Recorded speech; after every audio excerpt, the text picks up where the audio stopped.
My name is Rhonda Keats, 30 years old. The day had the clean edges of a plan I thought I could control. Fresh blouse steamed flat on a hanger, hair neat, a pastry box tied with string on the passenger seat like a peace offering. Evan had warned me. His parents preferred a certain order, a certain story about how life should look, and I told him I could be orderly too. I even believed it for a while, all the way through my shift of school visits and traffic questions and a welfare check on a man who mostly needed to talk about the weather. I left him with a refrigerator note and a smile he didn't try to hide. I was still on time then. The air outside tasted like hot asphalt and cut grass. The radio carried an old country song through soft static. I rolled down the window. All of it felt manageable. Just past the county line, the shoulder of the road turned into a small, stubborn problem with hazard lights. A sedan canted toward the ditch, one tire sighing flat. An older woman stood near the wheel with a lug wrench that didn't fit, white hair in a careful bun beneath a faded navy nurse cap. The light was lower than I wanted. My watch said I had 12 minutes to spare.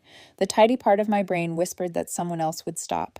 The truer part, the part that never really clocks out, told me I had already stopped.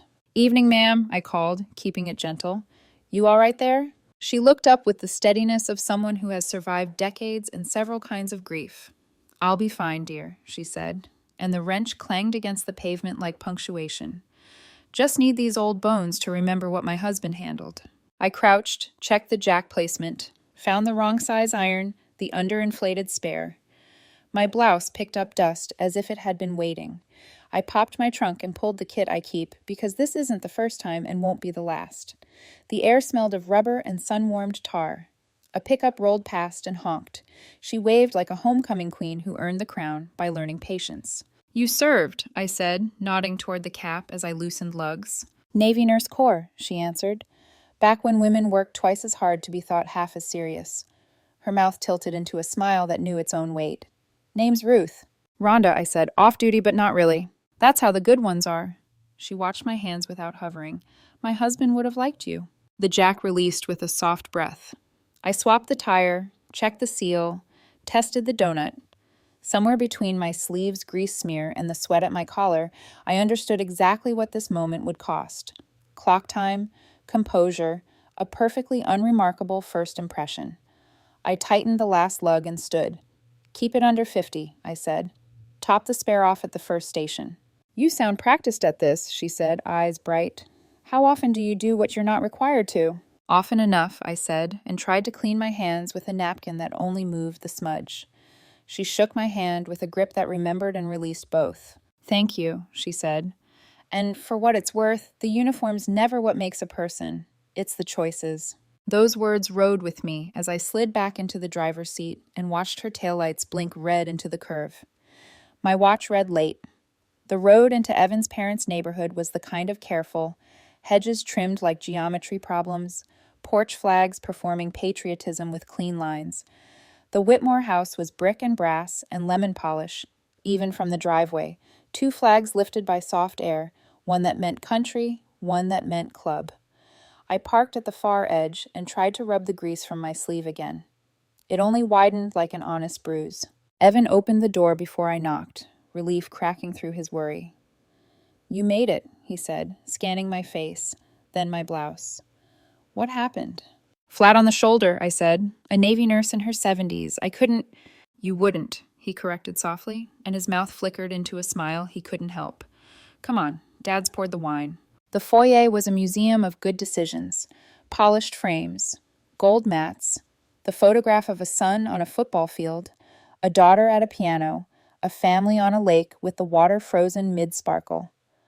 From the dining room drifted roast chicken, rosemary, the faint, expensive perfume that lives in elegant houses. Tom stood tall and tidy at the doorway, silver hair disciplined, handshake firm enough to be a test. Linda wore a pale blouse and a smile that had learned where to stop. Every surface gleamed. The grandfather clock in the corner held time like a judge. "Claire, Rhonda," Linda corrected, and the tiny slip felt like a pin drop. "So nice to finally meet you. Traffic?" "Something like that," I said, keeping the temperature calm. Her eyes flicked to my sleeve, then away, then back again, as if the smudge were an answer she'd already guessed. We sat. The table was a still life, china with a rim of gold, crystal that chimed at the slightest nudge, napkins folded into obedient shapes. I set the pastry box near the centerpiece and immediately saw the homemade pies already stationed like reserves. Evan pulled my chair back with the kind of tenderness that makes hard rooms feel less sharp. Conversation performed itself. The neighbor's roof, Tom's retirement schedule, the outrages of gasoline. The candle flames made a slow, precise dance. "And your work," Tom said finally, as if reaching the section of an outline. "Evan says you're—" "A police officer," Linda supplied, voice light and dry at once, fork suspended midair. "Goodness, that must be stressful." "It has its moments," I said. "Most days are about showing up before something small becomes something big." Tom leaned back the way men lean when they're deciding if they'll argue. "Ever consider a safer line of work? Normal hours?" "I like helping people," I said simply, because complicated answers sound like defenses when a room has already chosen its opinion. Safety's an illusion most places. Meaning is the thing that holds. He nodded the nod of someone who doesn't agree and knows the polite version of disagreement. The clock ticked a little louder than it needed to. I folded my arm to cover the grease mark and pretended I wasn't doing it. Evan brushed my knuckles under the table, a tiny, defiant kindness. Linda changed the subject like setting a glass down without clink. Community events, church bazaars, whether we believed in gas stoves. But the undercurrent remained, like a draft you can't see. Why this work? Why this life? Why bring its danger to a future we haven't approved yet? Twice she looked at my sleeve. Twice I pretended not to notice. Years in a uniform teach you how to contain heat without breaking a smile. 8 years, Tom said, circling back as if the script required it. "That's a long time. And after marriage?" The word sat between us like a paperweight. "I plan to keep serving," I said, "whatever that looks like." "Of course you do," Linda murmured. And it wasn't unkind. It was something more old and frightened, like she had built a wall called of course and lived inside it a long time. Coffee followed. Pie flanked the coffee. The pastry box I brought became both charming and unnecessary, a story about intention that didn't land. I lifted the cup toward my mouth and watched my reflection in the dark surface waver. In the silver pitcher beside it, the smudge on my blouse was a small moon. The silence didn't slam. It lengthened like a hallway. I thought about Ruth and the way gratitude had not made her smaller.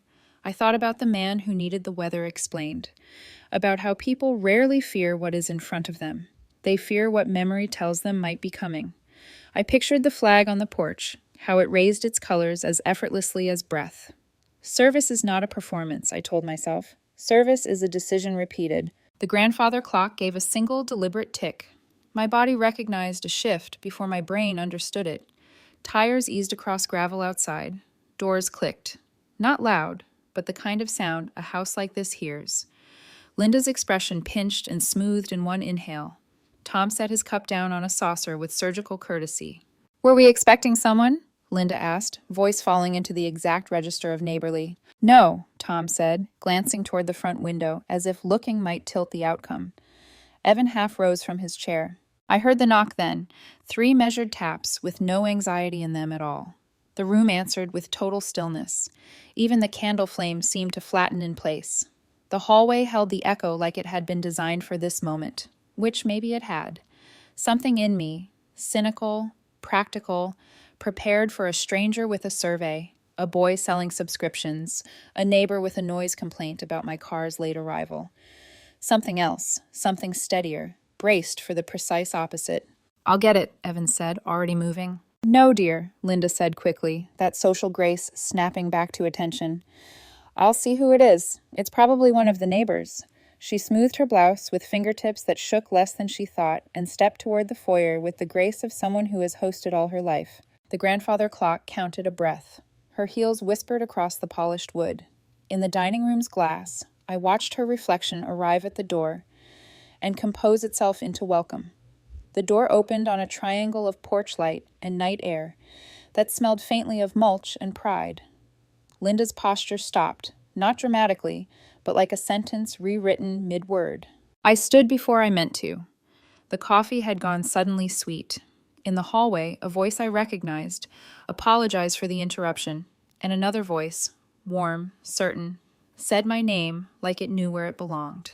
The room held its breath, and then the breath held the room. The voice at the door carried both certainty and kindness, the kind of tone that erases distance before it even names itself. Linda's silhouette shifted, her spine straight, but her breath unsteady. "Good evening," the uniformed officer said. "Sorry to interrupt, ma'am. Mrs. Ruth Ellison asked to be driven by—" She wanted to thank someone personally. The name fell into the room like a pebble into still water. Every ripple found me. Ruth's familiar figure appeared under the porch light, her navy cap perched just so, her cardigan buttoned high as if to remind the world that dignity has no expiration date. "I told Officer Grady here," she said. "I'd recognize her the moment I saw her." Her eyes, bright and unwavering, found me instantly. "There you are, Officer Keats. You didn't even give me your last name." Evan's brow lifted, torn between surprise and something else. Relief, maybe, that my lateness had finally come with proof.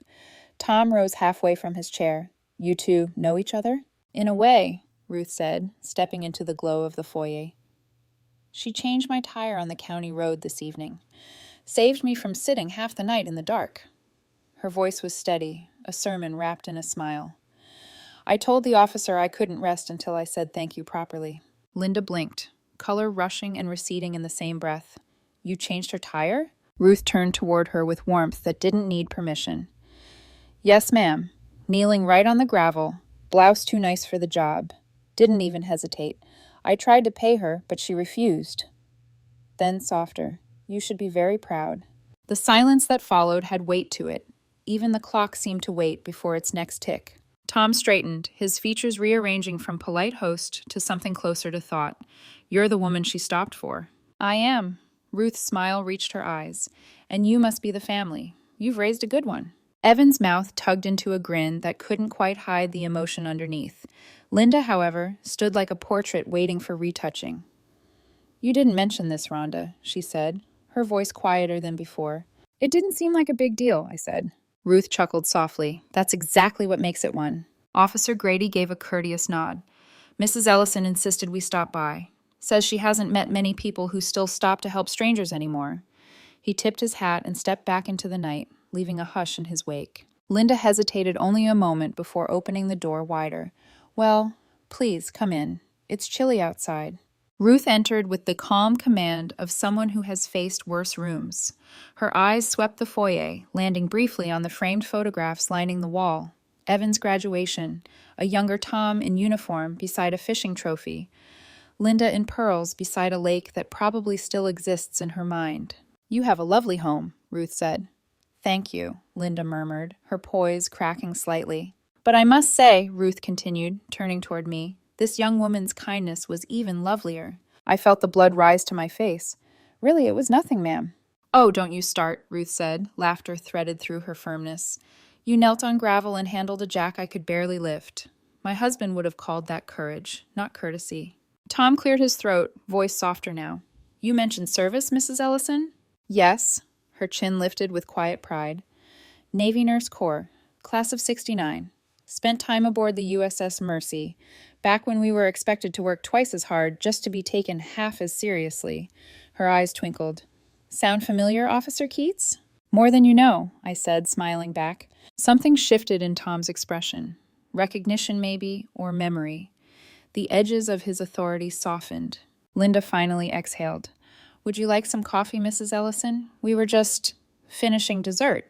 "I'd love that," Ruth replied, "if it's no trouble." Evan stepped forward before his mother could answer. "No trouble at all. Please, sit." Ruth joined us at this table. The air that had been rigid a moment ago melted into something almost gentle.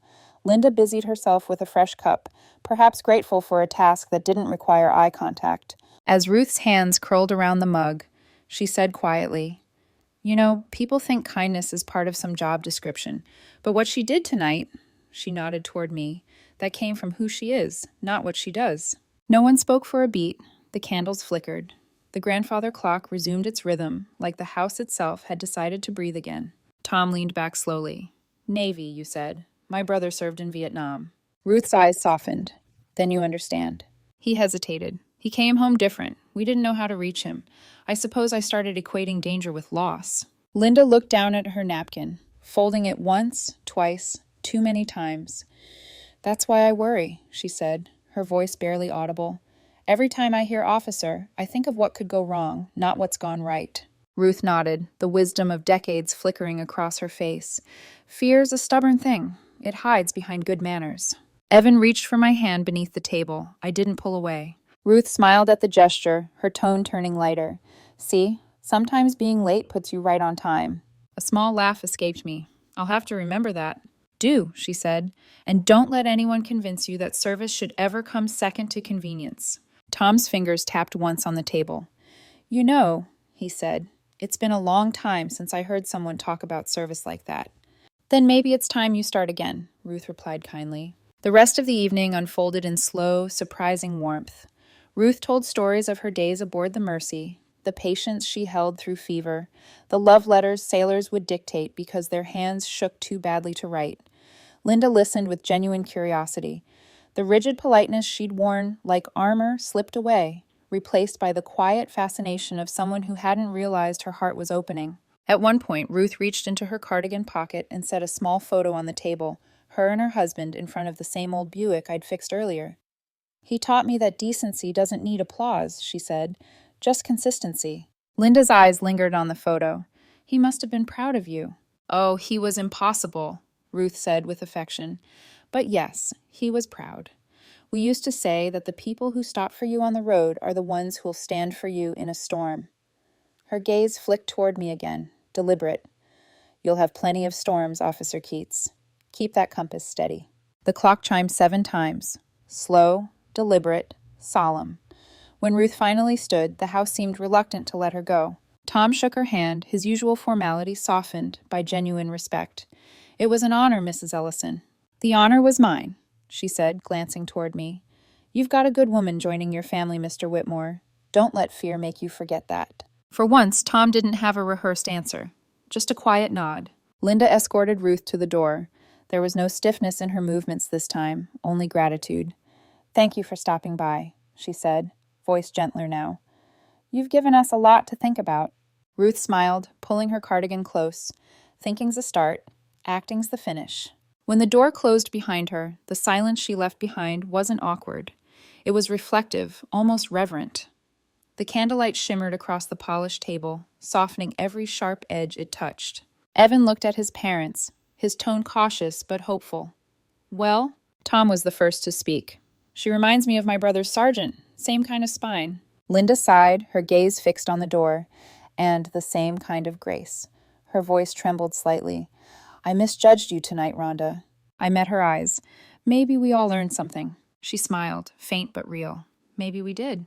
The clock ticked once more, steady and sure, marking the end of one version of us and the beginning of something quieter, truer.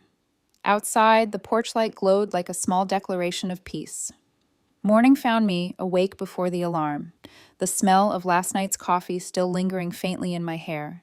The house was silent, but my mind wasn't.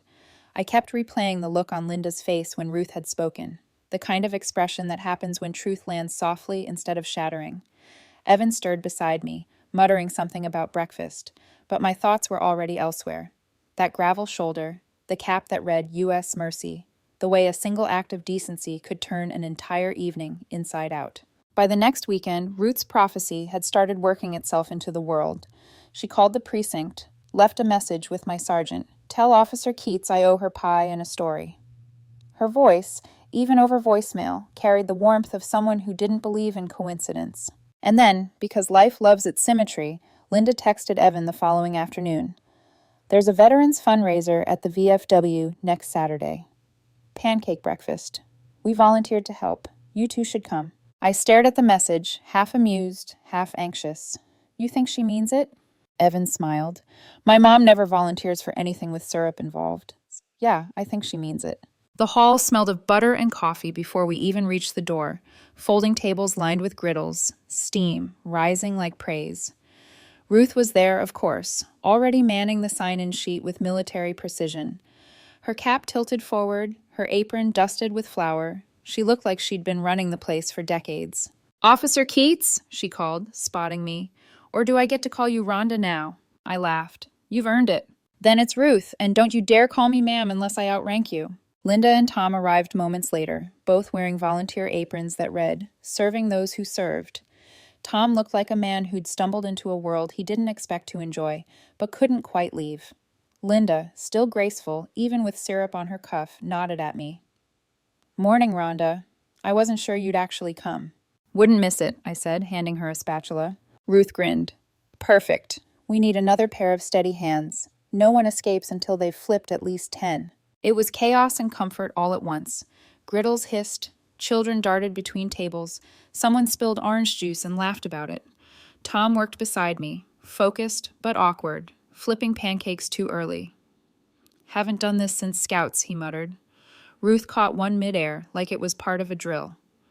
"Navy training," she said, sliding it back onto the griddle. Everyone laughed, including Tom. For a while, it felt simple, like community should.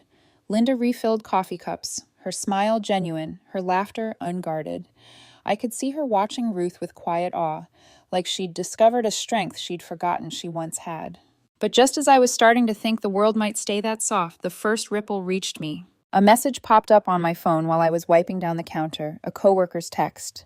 "You might want to check the neighborhood group. Something about police presence at the Whitmores last weekend." My stomach tightened. I pulled up the post.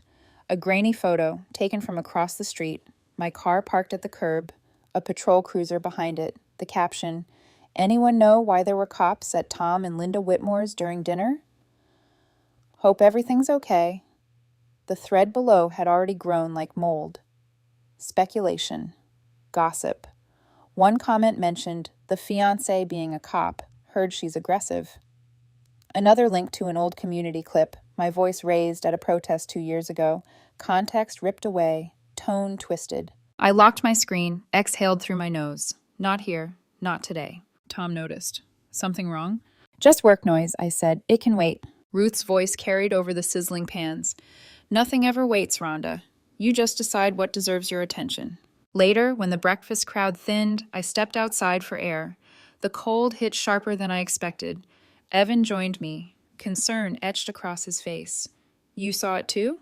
I nodded. "Someone pulled an old clip. No context, just the yelling part." His jaw tightened. "Let me guess. Mom's group chat already got hold of it?" "Not yet, but it will." He ran a hand through his hair. "Then we'll handle it. The truth has a way of catching up." "Sometimes slower than lies," I said. Ruth appeared behind us, coffee in hand, like she'd overheard just enough to know. "Let me tell you something," she said, her eyes steady. "When the truth is steady, you don't sprint after noise. You hold your ground until the wind gets tired." Evan smiled faintly. "That sounds like something my dad would put on a plaque." Ruth laughed. "Then he'd better live by it first." Inside, Linda was packing up the leftover batter. Her phone buzzed twice, and I knew the rumor had arrived. The look on her face told me she didn't quite know how to process it yet, half disbelief, half the old reflex of fear. That night, she called Evan. I heard the conversation from the kitchen, her voice low but strained. "There's a video circulating. People are saying she was rough with a protester. Is it true?" Evan kept calm. "Mom, it's not what it looks like. The man was blocking an ambulance. Rhonda diffused it before anyone got hurt." Silence. Then Linda's voice again, hesitant. I don't want her to get dragged into something ugly. You know how people talk." When he hung up, I didn't say anything for a long time. Finally, I whispered, "She's scared again." "She's learning," Evan said softly. "Fear doesn't vanish in one dinner. It fades in layers." The next morning, the precinct confirmed what I already knew. The clip was from a training exercise, not an arrest. Someone had edited it for drama. It would fade in a few days, like most rumors do, but it lingered longer inside the Whitmore house than on the internet. When we met for Sunday dinner again, Linda greeted me with a smile that didn't quite reach her eyes. The candlelight flickered, like it was testing how steady it could stay. Tom was quieter, his fork movements deliberate. Ruth, seated beside me, cut through the silence with grace sharpened by age. "You know what I've learned after 80 years?" she said. "Character doesn't panic, it just keeps showing up." Linda looked up. "I suppose that's harder than it sounds." "It's the only thing that lasts," Ruth said. "Everything else is decoration." Dinner softened after that. Linda asked about my week, about the precinct's charity drive. Tom shared a story from his brother's service days, the first time he'd ever mentioned him in detail. The edges between us started to dissolve again. When Ruth stood to leave, she pressed my hand. "Don't chase the noise," she whispered. "Let them see who you are until their memory of the rumor feels foolish." That night, I scrolled through the thread one last time. The comments had slowed, curiosity burned out by its own boredom. The world had already moved on. But something in me hadn't. I wanted to fix what had been dented, not by anger but by proof, the kind that can't be faked. So I made a plan, a public one. The church downtown was hosting a community safety seminar in 2 weeks. Senior driving, medication awareness, neighborhood outreach. Nothing glamorous. But it was open to everyone, including the Whitmores, their friends, and the neighbors who'd whispered. I added my name to the speakers list, not for defense, for clarity. When I told Ruth, she smiled like she'd been waiting for me to say it. "Good," she said. "Sometimes the only way to steady fear is to invite it into the light." As I drove home that night, the sky cracked open with thin rain, and the streetlights smeared gold across the windshield. I thought of the clock in the Whitmores' dining room, the way it had measured the silence before that knock. Time doesn't heal by itself. People do. And sometimes being late means you're right on schedule for the lesson you needed most. The community center smelled faintly of coffee, old hymnals, and floor wax, the kind of scent that belonged to both church basements and second chances. Rows of folding chairs filled the room, a simple podium set against a banner that read Neighborhood Safety Awareness Night. My name was printed beneath it, black letters on white paper. Beneath that, in smaller font, guest speaker, Officer Rhonda Keats. Ruth had arrived early, naturally, wearing her navy cap and a smile that dared anyone to underestimate her. She sat front row, arms crossed, a living monument to resilience. Tom and Linda entered a few minutes later, uncertain but present. Linda's eyes found me instantly. There was fear there still, but not the kind that wants to run away, the kind that wants to learn how to stay. The whispers fluttered as I walked to the podium. I caught a few fragments. "That's her," the Whitmore's daughter-in-law. The video. But they faded the moment Ruth leaned forward and clapped once, slow and deliberate. The sound cut through the murmurs like light through fog. "Good evening," I began, my voice steady in spite of the pulse behind my ribs. "I'm not here to lecture, just to talk about the moments we all share, the ones that ask us to pause before something small becomes something big." I spoke about senior driving safety, about medication interactions, about what to do when you see someone stranded on the road. But woven through each example were quieter truths, the kind that didn't fit neatly on pamphlets. How fear disguises itself as caution. How trust is a muscle that atrophies without use. Tom listened with his hands clasped, nodding occasionally, his eyes shadowed by thought. Linda scribbled notes, not for the information, I suspected, but to keep her hands busy. When I mentioned that service isn't what you wear, but how you show up, I saw her pen stop mid-line. Halfway through, I paused to take a sip of water. From the side of the room, Ruth stood, slowly but with purpose. "Mind if I say something?" she asked. "Please," I said, stepping back. She turned to face the crowd, her posture perfect, voice carrying the weight of decades. "This young woman changed my tire on a dark road last month. Didn't know me. Didn't ask for thanks. I served as a Navy nurse during Vietnam, and I've learned a lot about duty. But what she showed me that night wasn't duty. It was character. And character," she added, glancing at the faces around the room, "doesn't need witnesses, but it sure helps when it has them." The applause came slowly, then built until even the hesitant hands joined in. Tom clapped, once, then again, his shoulders squaring with quiet pride. Linda's eyes shone, tears threatening the composure she usually guarded like fine china. After the session, people lingered. A man from the neighborhood approached me, a retired teacher who'd once posted on the thread. "I misread that video," he admitted. "Guess I was looking for something to blame." "Most of us are," I said softly, "but I appreciate you saying that." Later, when the hall emptied, Tom remained seated near the front. He seemed smaller there, surrounded by metal chairs and folded banners. I walked over. "You okay?" He nodded. "More than okay. I just needed a minute." He reached into his coat and pulled out a small wooden box, worn at the edges. "This was my brother's," he said. "A bronze star. He never talked about what earned it.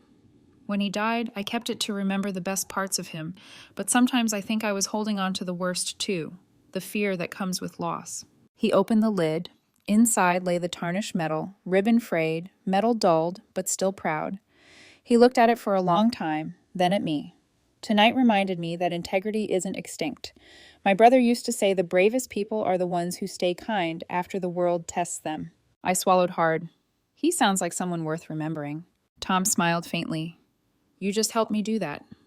He closed the box and pressed it into my hands. Keep it for a while. Maybe it'll remind you too. I tried to protest, but he shook his head.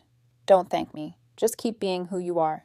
Across the room, Linda spoke quietly with Ruth, both women leaning in like old friends trading secrets. When they joined us, Linda's eyes were soft, unguarded. I owe you an apology, she said, voice trembling. When Evan told us you were a police officer, I thought of sirens and danger, not kindness on a roadside. I let fear make me unfair. I smiled gently. Fear's stubborn. It hides behind love sometimes. She nodded, eyes bright. It does. But tonight I saw what you really do. It's not just rules. It's people. Exactly, Ruth said, grinning. That's what I've been telling her. Linda laughed through the tears, and something in the sound felt like a door finally opening. The following days unfolded quietly but meaningfully. Tom stopped by my precinct one afternoon, a box of donuts in hand. For the team, he said, shaking my sergeant's hand like he'd known him for years. My coworkers teased me about it for days, but I didn't mind. A week later, Linda texted me again. We'd like to come to your next community talk. I promise no pie competitions this time. When she and Tom arrived, they sat in the front row. This time, she didn't take notes. She just listened, really listened. Afterward, she stayed behind while Tom chatted with Ruth near the coffee urn. I wanted to tell you something, she said quietly. When my son was 16, he had a near accident. I saw the lights of a police cruiser in the distance and thought my heart would stop. It's silly, but I've never shaken that feeling. That night rewired me. It's not silly, I said. Sometimes fear leaves fingerprints that never fade. We just learn how to trace them differently. She smiled faintly. You're wiser than you look. Occupational hazard, I said, and she laughed softly. We packed up the chairs together. Ruth hummed an old hymn as she worked. Outside, the air was crisp, the parking lot lights catching the slow swirl of autumn leaves. Before we parted, Ruth turned to me. You handled them perfectly. No anger, no proof demanding, just calm truth. I smiled. Guess that's the only kind of revenge worth having. Ruth chuckled, the kind that turns judgment into respect. As we said our goodbyes, I watched Tom open the passenger door for Linda, his movements deliberate, protective, without condescension. She waved before closing it, the metal box balanced carefully on her lap.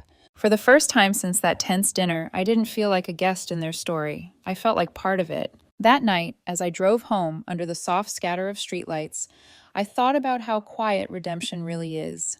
Not grand or cinematic, just a room full of folding chairs, a steady voice, and a family. Learning how to see differently. In the rearview mirror, the reflection of Ruth's cap glinted in my memory like a star that refuses to fade. And somewhere inside me, I knew. This wasn't the ending. It was the foundation. The world had stopped judging. Now it was starting to understand. The church bells rang softly that morning, folding the cool Virginia air into something almost golden. Rows of white chairs lined the lawn beneath a lattice arch, sunlight slipping through the leaves like spilled lace. The scent of lilac and polished wood mingled with the hush of anticipation, the kind that exists only before vows. I stood at the end of the aisle, veil trembling in the breeze, the hem of my gown brushing over scattered petals. It felt like walking through forgiveness itself. Evan waited beneath the arch, his smile steady and certain. Beside him, Tom adjusted his tie for the fourth time, a nervous tick disguised as pride. Linda dabbed her eyes with a handkerchief she had ironed twice that morning, pretending it wasn't already damp. Ruth sat in the front pew, her navy cap folded carefully in her lap, a small emblem of everything that had led us here. When our eyes met, she winked, a small conspiratorial flicker of joy that said, "See? Right on time." The pastor's voice carried over the crowd. "Who gives this woman to be married?" Tom's answer came steady, warm. "Her own courage," he said. His voice trembled just enough to make every head lift. There was laughter, then applause that felt like sunlight itself. The ceremony blurred into tenderness and small, perfect details. The way Evan's hands shook when he slipped on the ring, the way my father's old watch ticked against my wrist, in rhythm with my heartbeat. The way Linda whispered something into Tom's shoulder halfway through the blessing. Afterward, the reception filled the fellowship hall with light and noise. Tables dressed in pale linen, platters of roasted chicken and warm rolls, glasses clinking like promises. On one table sat a flag centerpiece with a small card, in honor of Ruth Ellison and Officer Rhonda Keats, for service beyond the badge. Next to it, a glass jar with handwritten letters tucked inside, labeled Donations for Veterans in Need. Ruth was the first to drop something in. "Can't have a party without purpose," she said. Later, Tom raised his glass. The room quieted. "To Rhonda," he began, his voice strong, "for reminding us that service doesn't end when the badge comes off. It begins when you choose to help, even when no one expects you to." He looked toward Ruth, and to those who taught us what real strength looks like. Linda's turn came next. Her voice trembled but held. "And for showing us that respect isn't about titles or uniforms, it's about heart. Rhonda, you didn't just change my mind. You softened my heart." Applause swelled, gentle but real. Ruth dabbed at her eyes discreetly, muttering something about allergies. Evan squeezed my hand under the table, the weight of everything unspoken between us settling into peace. When the music slowed, Linda found me near the doorway, a small envelope in her hand. "For you," she said. Inside, on thick cream stationery, her handwriting curved with surprising delicacy. "Rhonda, thank you for helping me see that courage doesn't always wear medals. Sometimes it wears grease stains and still smiles through the worry. Love, Linda." I folded it carefully, tucking it beside the old medal Tom had lent me weeks before. Some keepsakes, I realized, belonged together. As the evening faded into gold and soft laughter, I stepped outside for air. The parking lot shimmered with the last wash of sunset. Ruth stood near her car, cardigan buttoned to the top, cap in hand. "Heading out?" I asked. "Soon," she said, "but I wanted to see the light change first. Reminds me that endings are just beginnings dressed differently." I smiled. "I don't know how to thank you." "You already did," she said. "You kept showing up." She leaned in slightly, her tone playful but wise. "And if you're ever late again, make sure it's for the right reason."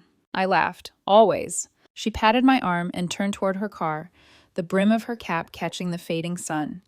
I watched her drive away, taillights blinking once like a benediction. Evan joined me outside, jacket slung over his shoulder, the sounds of laughter spilling from the hall behind us. "You think she'll ever slow down?" he asked.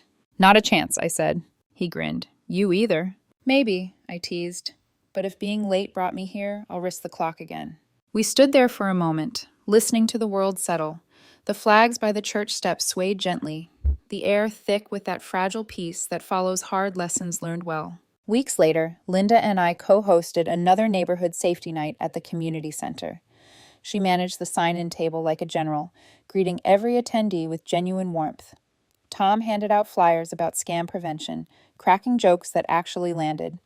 Ruth arrived with a tray of cookies and that same unstoppable smile. When the session ended, Linda and I sat together, 2 mugs of coffee between us, the same brand she'd served that first awkward night months ago. "You know," she said thoughtfully, "I used to think respect was something you demanded. Now I see it's something you earn quietly." "It's funny how that works," I said. She shook her head. "Not funny, beautiful." We clinked mugs gently, no longer in-laws navigating politeness, but women who had walked through misunderstanding and come out the other side softer, truer. As I left that night, Ruth called out from across the parking lot, her voice carrying over the crickets. "Officer Keats?" I turned. "If you're ever late again," she said, grinning, "you know the rule." "Right reason," I called back. "Exactly," she laughed. The next morning, as dawn crept through the blinds, I sat on the porch with a cup of coffee and the metal box in my lap. The bronze caught the light, dull but unwavering. I thought about every small choice that had brought me here, the roadside dust, the cautious smiles, the quiet apologies. Service, I realized, isn't about saving people from chaos. It's about steadying the ground under their fear until they can stand again. Evan stepped outside, still half asleep. "You're up early," he said. "Just thinking," I murmured. "About what?" "How sometimes the world tests you by slowing you down, makes you late so you'll meet the right people at the right moment." He smiled, leaned down, kissed my forehead. "Then I hope you're late forever." I laughed, the sound mixing with birdsong and morning light. The road stretched beyond our driveway, quiet, patient, waiting. Because maybe that's what grace really is, arriving exactly when you're meant to, no matter what the clock says. And if anyone ever asks what being late taught me, I'll tell them this. Sometimes God lets you miss the schedule so you can find your purpose.